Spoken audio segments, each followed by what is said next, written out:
Shalom Bapak Ibu Saudara terkasih. Mari pagi hari ini kita mau hampiri tata Tuhan. Kita mencari wajah Tuhan, biar jiwa kita dipuaskan olehnya. Ya Allah, Engkaulah Allahku, ku cari wajah-Mu. Jiwaku haus akan-Mu, seperti rusa yang rindukan air. Ya Allah, Engkaulah Allahku, ku cari wajah-Mu. Jiwaku haus akan-Mu, seperti rusa yang rindukan air. Demikian aku memandang-Mu di tempat kudus dan kemuliaan-Mu. Sebab ku temukan damai dan kekuatan dalam saat teduh bersama-Mu.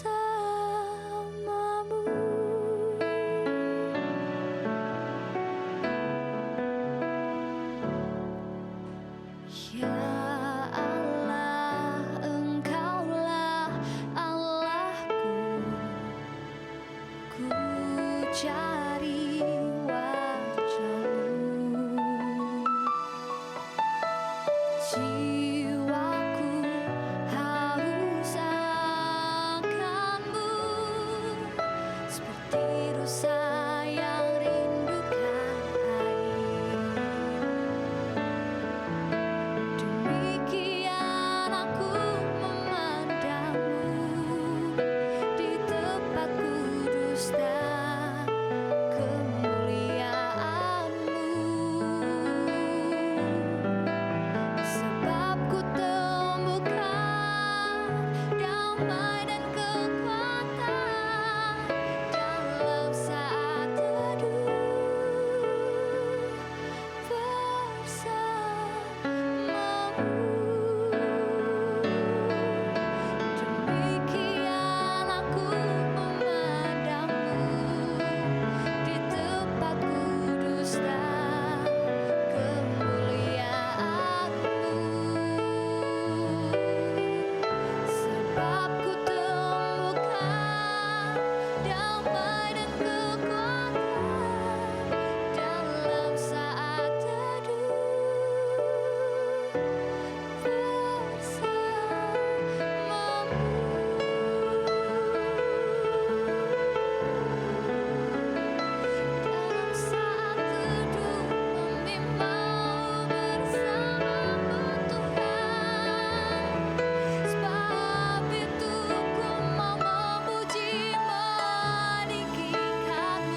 Ampuni setiap kami Tuhan. Kami mau siapkan hati kami untuk mendengarkan firman Tuhan. Berkati hati kami Tuhan, biar hati kami seperti tanah yang subur, supaya setiap benih yang ditabur dapat berakar kuat dalam hidup kami, dan kami dapat menjadi pelaku kebenaran firman Tuhan. Terima kasih Tuhan Yesus, terima kasih. Di dalam satu nama Tuhan Yesus, haleluya, amin. Shalom, selamat pagi kekasih Tuhan. Dimanapun Anda berada, saya percaya hari ini adalah hari yang luar biasa, hari yang diberkati oleh Tuhan. Mari kita bersama-sama untuk mengawali segala sesuatu di dalam kebenaran firman Tuhan. Dan hari ini kita akan bersama-sama dengan sebuah tema, yaitu berbuah di musim kering. Bapak, Ibu, dan saudara-saudara yang dikasihi Tuhan, memang berbuah di musim kering itu termasuk hal yang sulit, hal yang sangat-sangat sukar, karena di dalam proses kehidupan ini, bila kita berada di dalam keadaan yang tidak baik, bagaimana kita itu bisa menghasilkan buah? Itu adalah hal yang kontradiksi. Tetapi satu hal yang harus kita ingat, bahwa panggilan orang percaya adalah harus berbuah. Sekali lagi, panggilan orang percaya adalah harus berbuah. Tidak mengenal apakah itu musim yang kita alami, tetapi musim kering pun kita harus tetap berbuah. Kita akan baca di dalam Kolose 2 ayat 7-8 yang demikian bunyi firman-Nya hari ini. Hendaklah kamu berakar di dalam Dia dan dibangun di atas Dia. Hendaklah kamu bertambah teguh dalam iman yang telah diajarkan kepadamu. Dan hendaklah hatimu melimpah dengan syukur. Hati-hatilah supaya jangan ada yang menawan kamu dengan filsafatnya yang kosong dan palsu, menurut ajaran turun-temurun dan roh-roh dunia, tetapi tidak menurut Kristus. Bapak, Ibu, dan saudara-saudara yang dikasihi Tuhan, kalau kita belajar yang namanya sebuah anatomi, yaitu khususnya saat ini karena kita belajar di dalam berakar dan bertumbuh, itu adalah sebuah anatomi dari bagian tumbuhan. Nah, tumbuhan tentu di situ ada yang namanya akar, batang, pohon, dan juga daun serta buah. Bapak, Ibu yang dikasihi Tuhan, bagaimana sebuah tanaman itu akan berhasil atau berbuah dengan baik kalau itu memiliki akar yang kuat dan akan bertahan dari goncangan atas badai atau angin yang kencang. Begitulah dengan halnya kita.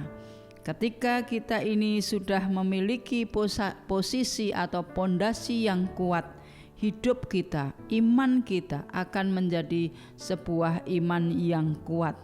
Seperti yang sudah kita baca bersama-sama, hendaklah kamu berakar di dalam Dia dan dibangun di atas Dia. Kita harus memiliki akar yang kuat, yaitu akar yang senantiasa masuk ke dalam dengan kuat di dalam firman Tuhan, sehingga ketika akar itu kuat, pohon yang berdiri di atasnya akan menjadi pohon yang kuat pula. Tentu akhirnya akan mendapatkan ranting, bunga, dan buah yang akan dihasilkan dengan baik. Di dalam Matius 7 ayat 25 dan 24, setiap orang yang mendengar perkataanku ini dan melakukannya, ia sama dengan orang yang bijaksana, yang mendirikan rumahnya di atas batu.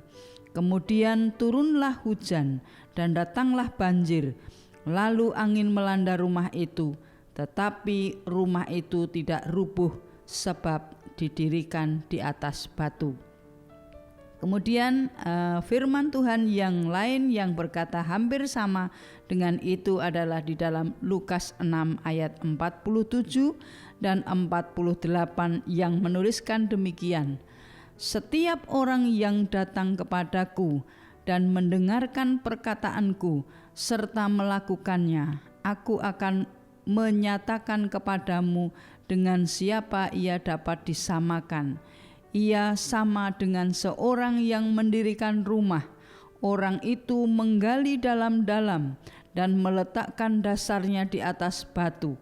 Ketika datang air bah dan banjir melanda rumah itu tidak dapat digoyahkan karena rumah itu kokoh dibangun. Bapak, Ibu, dan saudara-saudara yang dikasihi Tuhan, 2 ayat ini baik dari dalam Matius 7 tadi ataupun dari Lukas itu menggambarkan bahwa jelas orang yang memiliki pondasi iman yang kuat adalah orang yang mendengarkan firman Tuhan dan melakukannya. Artinya orang itu memiliki yang namanya berakar. Kita harus berakar supaya iman kita menjadi kuat, sehingga ketika pencobaan itu datang, kita masih dapat yang namanya tetap tegar berdiri dengan kokoh. Berbicara tentang akar, memang tidak akan kuat mencengkeram atau mempertahankan batang kalau tidak mendapatkan cukup asupan gizi atau cukup asupan makanan. Oleh karena itu, kalau akar itu tidak mendapatkan cukup makanan, maka akar itu akan mendapatkan serangan penyakit. Tentu pohon itu lambat laun akan mati. Maka penting hal ini karena akar merupakan bagian tanaman yang sangat penting. Sekalipun akar itu tidak terlihat, tetapi peranannya adalah sangat penting.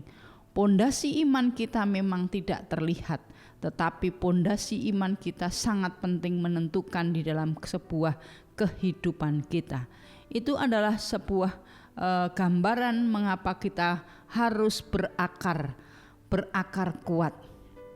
Kemudian Bapak Ibu, kalau pohon itu memiliki akar yang tertanam dan kuat di tanah, maka pohon itu bisa tumbuh dengan tinggi dan akan menghadapi yang namanya sebuah tiupan angin yang keras. Jika akar itu sehat, jika akar itu meresapkan sari makanan dari dalam tanah, maka pohon itu adalah pohon yang akan menghasilkan sebuah buah yang luar biasa. Maka tidak pernah bisa bertumbuh dengan sempurna dan menghasilkan buah kalau tidak memiliki akar di dalam Kristus. Sekali lagi, ketika kita berakar dengan kuat di dalam Kristus, kita akan memiliki pertumbuhan yang luar biasa di dalam hidup kita. Seperti halnya yang tertulis di dalam Yohanes 15 ayat yang keempat. Tinggallah di dalam aku dan aku di dalam kamu, sama seperti ranting tidak dapat berbuah dari dirinya sendiri kalau ia tidak tinggal pada pokok anggur. Demikian juga kamu tidak berbuah jikalau kamu tidak tinggal di dalam aku. Nah, Bapak, Ibu, dan saudara-saudara yang dikasihi Tuhan, berakar dan bertumbuh, kita akhirnya akan berbuah. Hanya dekat dengan Allah sendirilah yang kita dapat berbuah, karena Ia adalah pohonnya dan kita ini ranting, karena ranting tidak dapat menghasilkan buah itu sendiri. Maka kita harus senantiasa untuk mendekatkan diri kepada Tuhan. Hubungan yang intim dengan Tuhan, hanya itulah yang harus kita miliki, karena dengan demikian pondasi iman yang kuat bertumbuh dan berbuah. Bapak Ibu, jika seseorang membangun akar hidup rohaninya di dalam Kristus, ia akan sanggup untuk hidup dan bertahan, bertumbuh dalam imannya. Karena itu, berakar di dalam Kristus adalah suatu proses yang berlangsung seumur hidup. Karena proses itulah kita harus menjalankan kehidupan rohani kita supaya kita hidup di dalam perkenanan Tuhan. Sebuah proses kehidupan memang tidak selalu menyenangkan, tetapi satu hal, kalau kita itu berakar, bertumbuh di dalam Kristus, Kristus itu sendiri yang akan memberikan kekuatan kepada kita dan hidup kita akan berbuah. Ketika seseorang berhenti berbuah di dalam Kristus, jadi ketika seseorang itu berhenti berakar di dalam Kristus, maka pastilah pertumbuhannya itu akan mati, akan terhenti dan tidak akan menghasilkan buah. Maka seseorang yang akan hidup menghasilkan buah, maka harus yang namanya mengalami atau melakukan sebuah ketekunan. Hanya dengan ketekunan dan terus belajar berakar di dalam Kristus, bersekutu dengannya selama hidupnya, ia akan mendisiplinkan diri di dalam menetapkan prioritas hidupnya kepada Kristus. Itulah yang namanya akhirnya akan berbuah. Jadi berakar, bertumbuh, dan berbuah itu adalah merupakan satu paket di dalam kehidupan orang Kristen.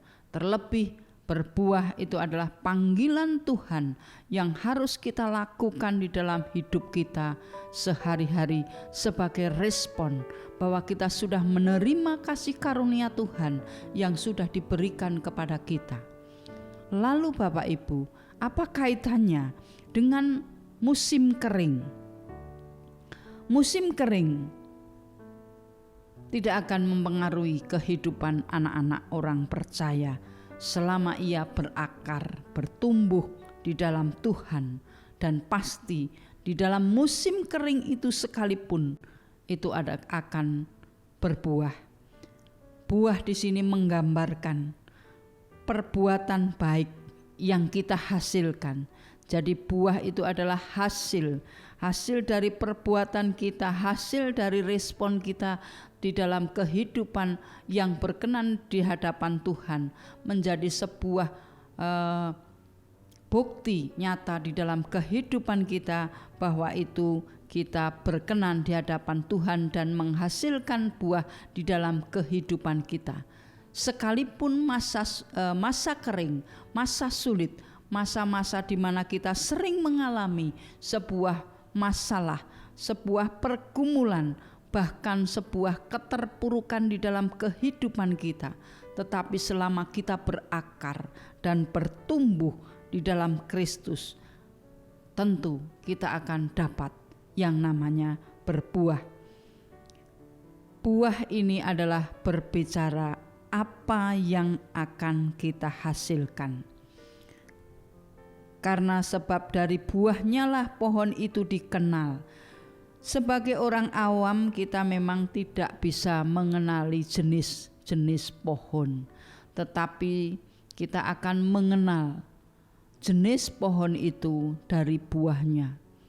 Mungkin Bapak Ibu, bagi yang belum mengerti wujud ataupun kenyataan dari sebuah pohon, misalnya pohon durian, Bapak Ibu akan tahu bahwa itu pohon durian karena buahnya.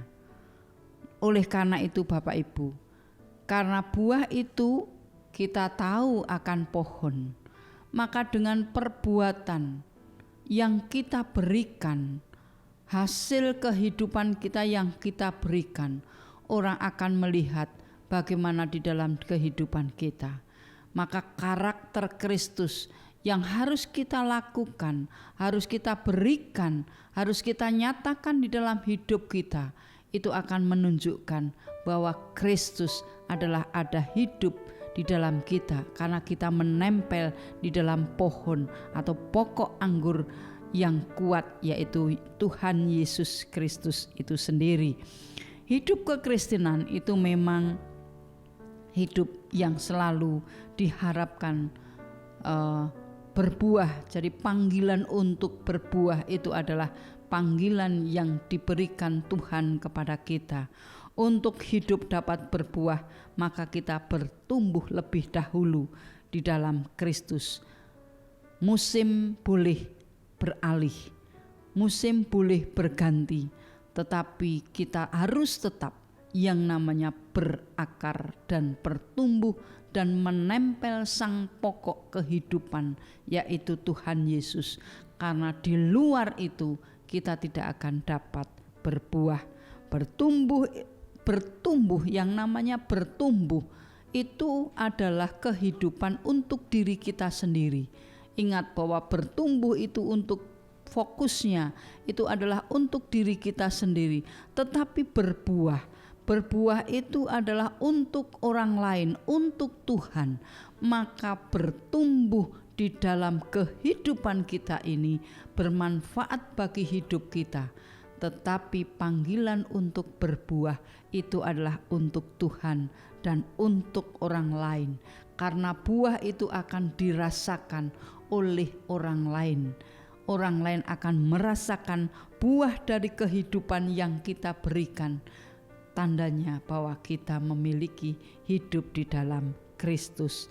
Bapak, Ibu, dan saudara-saudara yang dikasihi Tuhan, pohon memang merupakan hal yang luar biasa jikalau pohon itu tumbuh dan berbuah semakin lebat. Pohon itu memiliki beban yang berat karena syarat dengan buah. Itu sama seperti kita. Ketika kita itu berbuah banyak, itu ada yang namanya beban. Beban yang harus kita terima. Mungkin kita tidak disenangi oleh orang lain. Mungkin kita dianggap oleh orang lain sok begini, sok rohani. Tetapi jangan lupa, pohon yang berbuah itulah yang dikehendaki Kristus, dan buah itu adalah bermanfaat bagi orang lain supaya orang lain menikmati bagaimana lezat manisnya buah itu, karena kita ini adalah anak-anak Tuhan yang menempel di dalam pokok anggur, yaitu Sang Kristus. Dengan demikian melalui buah itu mereka mengerti bahwa hidup kita adalah hidup yang diatur, hidup yang selalu menempel di dalam diri kita ada karakter Kristus. Dengan demikian kita memperkenalkan kasih yang sudah kita terima dari Tuhan Yesus untuk orang lain. Itulah buah yang harus kita hasilkan di dalam kehidupan kita.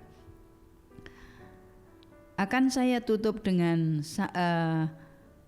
dari Efesus 5, dari kitab Efesus 5 ayat 1 yang kedua. Sebab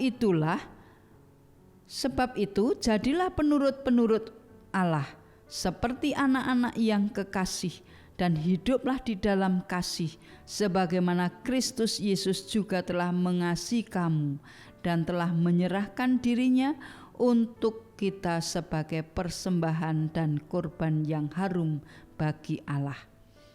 Bapak, Ibu, dan saudara-saudara yang dikasihi Tuhan, mari kita jadi anak-anak yang menurut akan perintah Tuhan, anak-anak yang dikasihi dan hidup di dalam kasih Tuhan, sehingga Tuhan yang sudah menyerahkan dirinya kepada kita sebagai persembahan yang harum bagi Allah, kita juga diperkenankan untuk hidup di dalam masa kekeringan sekalipun kita tetap berbuah sebagai korban persembahan yang harum kepada Allah.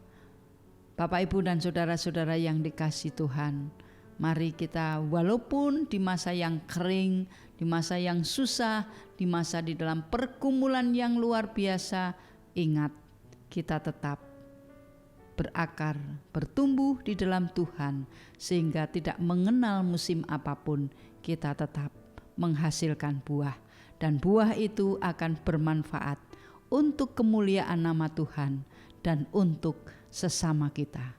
Tuhan Yesus memberkati. Mari kita berdoa. Terima kasih Tuhan atas firman-Mu hari ini. Tuhan, kami ingin untuk hidup selalu berbuah. Oleh karena itu Roh Kudus, mampukan kami masuk di dalam kehidupan kami, pimpin kami Tuhan, untuk mendapatkan perkenanan-Mu, sehingga kami dapat mampu melakukan segala sesuatu yang Tuhan berikan kepada kami sebagai tugas panggilan kami Tuhan untuk dapat berbuah. Terima kasih Tuhan. Biarlah kami memasuki hari ini dengan kasih setia Tuhan, sehingga kami mengerti bahwa Tuhan itu benar-benar ada di dalam hidup kami dan siap untuk menolong hidup kami. Terima kasih Tuhan. Di dalam nama Tuhan Yesus kami berdoa dan mengucap syukur. Haleluya. Amin.